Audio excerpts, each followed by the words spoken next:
గురునాథ్ అధికారం మీద తమ్ముడికి ఆశ కలిగేలోపు అతని ప్రాణాల మీద ఆశ కలిగించి పంపించేసింది. నేను నమ్మలేదు. అయినా ఇక నువ్వు నాతో ఉండటం మంచిది కాదు. నచ్చిన చోటికి వెళ్ళిపో. ఏర్పాటు చేస్తా.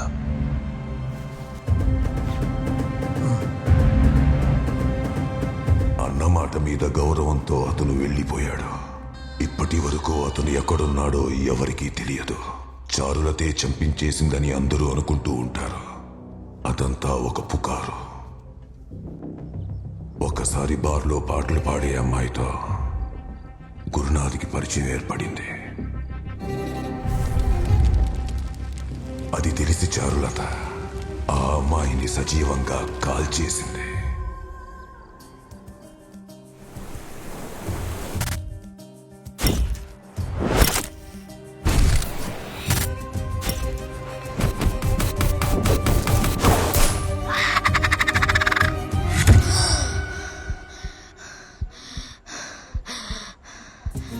అలా చాలా రోజుల వెతుకులాట తర్వాత ఒకరోజు వాడికి కావాల్సిందే వాడి కంటపడింది.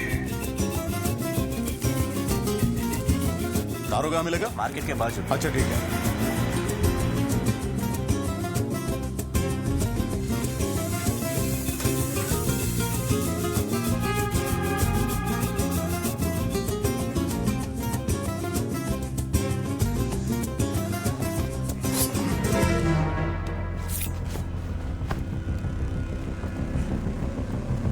సార్ తర్వాత వాయిదా కూడా తప్పకుండా అటెండ్ అవ్వాల్సి ఉంటుంది సార్. ఈ జడ్జి గారు కొంచెం స్ట్రిక్ట్. సామి ఏం చెప్తున్నాడు? అలా ఏం కుదరదు. నేను చెప్పినట్టు జరగాలి. ఏదైనా తేడా జరిగితే నా గురించి తెలుసుగా.